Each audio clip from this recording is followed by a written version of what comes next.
The next Pokemon Go season has been announced. It's called Shared Skies, and it seems to be kind of wild. We got a bunch of Ultra Beasts, Legendaries, new Shinies, new this, new that. Hopefully it's as good as it sounds. Let's talk about it. So let's talk about the new Pokemon Go season, Shared Skies. It starts on June 1st and ends on September 3rd. So as usual, a 3-month season. With the announcement of this new season, we got a pretty dope trailer that showed a bunch of Ultra Beasts flying around and some cool Pokemon Go graphics. And at the end, Mega Rayquaza was shown in that trailer. Oh my gosh. We all love Mega Rayquaza, so I cannot wait to see Mega Rayquaza during this new season. It's been a long time. Very excited for that to come back to Raids. Rayquaza is an incredibly useful Pokemon, obviously a super sick Pokemon. Mega Rayquaza is otherworldly in terms of usage and, you know, damage, efficiency. It's a beast. Now, one thing though, we haven't been able to get a Meteorite, which is the item you need to do a Mega Evolution for Rayquaza. Hopefully they didn't forget that and we get a chance to earn Meteorites for Mega Rayquaza, whether it's going to be at random through raids or through like special research or whatever. We still need Meteorites to evolve, so if they can hook us up, that'd be great. Anyways, let's get into the details. This does go down during GoFest season, so there's a lot of GoFest talk in here. Pokemon GoFest tickets are on sale now. Remember, we have Japan, Spain, and New York, and then global as well. Of course, we have the debut of Fusions, a brand new feature in Pokemon Go, Duskmane Necrozma and Dawnwings Necrozma. If you guys want to know more about that, I made a whole video explaining Fusions. That also means we have the debut of Necrozma, obviously. The shiny version of it is going to be available as well. So some crazy stuff going down this season. During Pokemon Go Fest, you're going to be able to raid Duskmane and Dawnwings Necrozma to take them down and earn the fusion energy to do the fusions, in addition to the regular version of Necrozma in raids too. Also, don't forget, we're talking about Ultra Beasts, we're talking about Legendaries, fusions. Marshadow is also making its Pokemon Go debut. I'm not going to lie, I kind of forgot until I read this. Marshadow is going to be available during the Pokemon Go Fest through special research. So make sure you guys get one. That's going to be awesome. Should be a really cool Pokemon and hopefully a very important Pokemon. Marshadow is super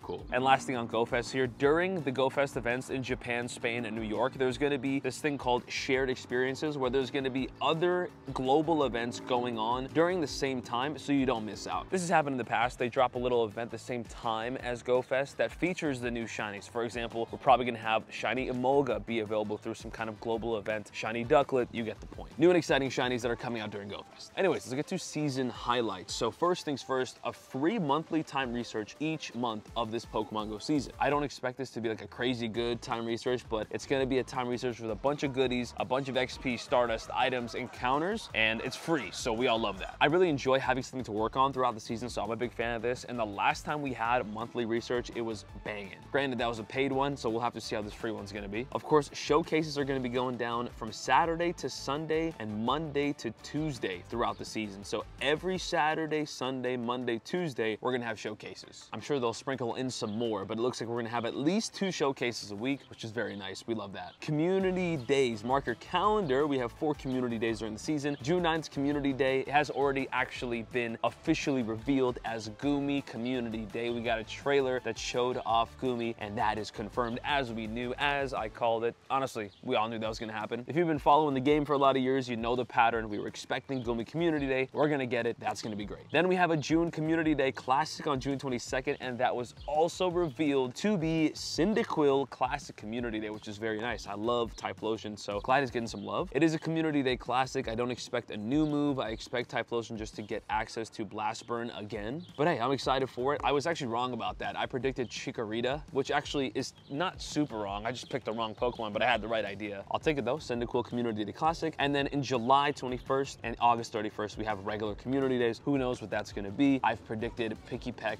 and Poplio. We'll see. It's going to be themed stickers. Nobody cares about that. The Go Battle League is going to return as part of the Shared Skies. Why did they say it like that? The Go Battle League returns. Like, was it not going to be a thing anymore? What the heck?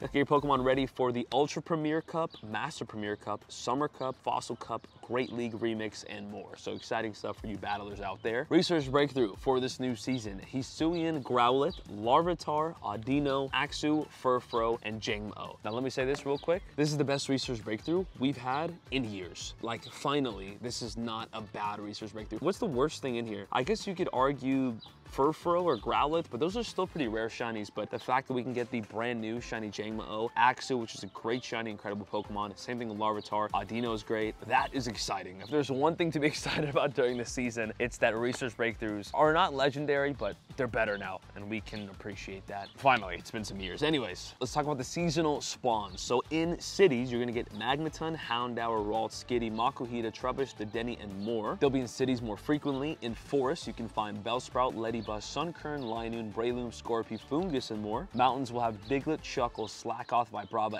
Excadrill, Dwebble, Bunnelby, and more. Very nice. Beaches and water, Poliwhirl, Horsea, Chinchou, Surskit, Finneon, Tympole, Jellicent, and more. Northern Hemisphere spawns Hisuian, Growlithe, Skarmory, Trico, Torchic, Mudkip, Clamperl, Beldum, and more. Southern Hemisphere, Scyther, Hisuian, Sneasel, Bagon, Turtwig, Chimchar, Piplup, Bronzor, and more. Wow. Pretty nice seasonal spawns, I'm not gonna lie. But one thing I wanna note, I don't know if this is gonna get updated, but in the mountains biome, it says Excadrill is gonna be available as shiny. I think this is probably an error. Hopefully that gets fixed. Unless Excadrill is gonna be a wild shiny, that would be awesome. But I'm assuming they meant Drillbur, but if they did mean Excadrill, that won't be shiny in the wild. That would be cool, but I don't think they meant to do that. Let's talk about the eggs for this season. 2-kilometer eggs, Shelder, Pichu, Togepi, Smoochum, Woobat, and more. Pretty regular, nothing really crazy there as usual. 5-kilometer eggs, Vanillite, Cutiefly, Sprigatito, Fuecoco, Quaxley, and more. 5-kilometer eggs are the worst thing about Pokemon Go right now. I'm gonna say that absolutely is a fact. And these barely changed, if at all. 7-kilometer eggs, Alola, Geodude, Galarian Slowpoke, Alola Grimer, Galarian Farfetch'd, Galarian Stunfisk, and more. So 7-kilometer eggs are the same. I guess that's pretty standard. 10-kilometer eggs, Tyrant, Amora, Gumi, Carbink, Charcadet, and more. I think those stayed the same too. Adventure Sync eggs, these are usually the really good ones. 5 kilometers, Gligar, Cranidos, Shieldon, Chingling, Mantike, and more.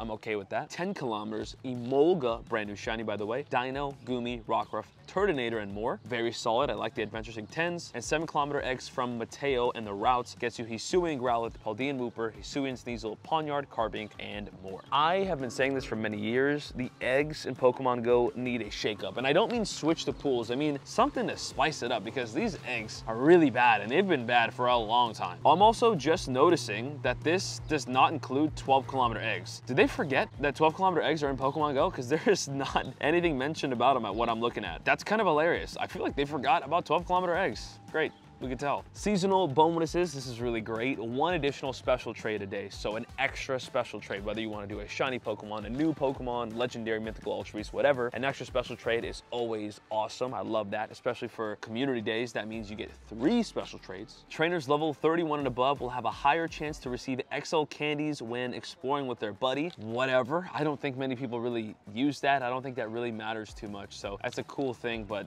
doesn't matter. And then increase XP for your first catch of the day. For those of you guys that like to put on lucky eggs and do your catch streaks and stack that XP, this is great, but it's nothing too crazy. And that's it for the new season of Shared Skies. There's a lot to look forward to. I'm excited for all the new Ultra Beasts, new Shinies, Mega Rayquazas come in, new, you know, this and that. We have fusions and whatever. I was about to go on a little rant and talk about how this new season is not the most innovative. I feel like some shakeup for the game at its core would have been really exciting, but we didn't really get that this season, which is kind of whatever. I would have liked that, but there is a lot of good stuff with this season, and I can't forget that this is during GoFest season, so when you account for all of the craziness that GoFest season is going to add, this is going to be an epic season overall. I just kind of wish that every season wasn't just swapping spawns, swapping eggs, and, you know, swapping research breakthroughs. Like, there hasn't been like a new, I don't know, you know what I mean? It'd be kind of cool if there was something more special about each season that made it unique, that made it exciting, as opposed to just, you know, different events and different stuff. I don't even know what I'm looking for, really. What am I trying to say? Maybe you guys can put it into words in the comments down below, but like, I don't know, maybe like change up the in-game backgrounds every season to make it look cool, or change the sky in the game or something. Maybe you guys can let me know in the comments down below what you guys think about this season and what you guys would have liked to see. Maybe some changes for Pokemon Go overall that you would like to see incorporated with new seasons to make them more unique, to make them stand out, to make them more memorable. I think about a game like Fortnite and how their seasons really do matter and really are memorable, and people love certain seasons and you know, have different memories of certain seasons. Whereas in Pokemon Go, I feel like the seasons just come and go and nobody really knows what season we're in. They just know what's going on. Hopefully you guys know what I mean, but let me know in the comments how you guys feel about the season. A lot of exciting stuff for sure. I'm definitely looking forward to it, and I hope it's good. I mean, it's during GoFest season, so it's gotta be.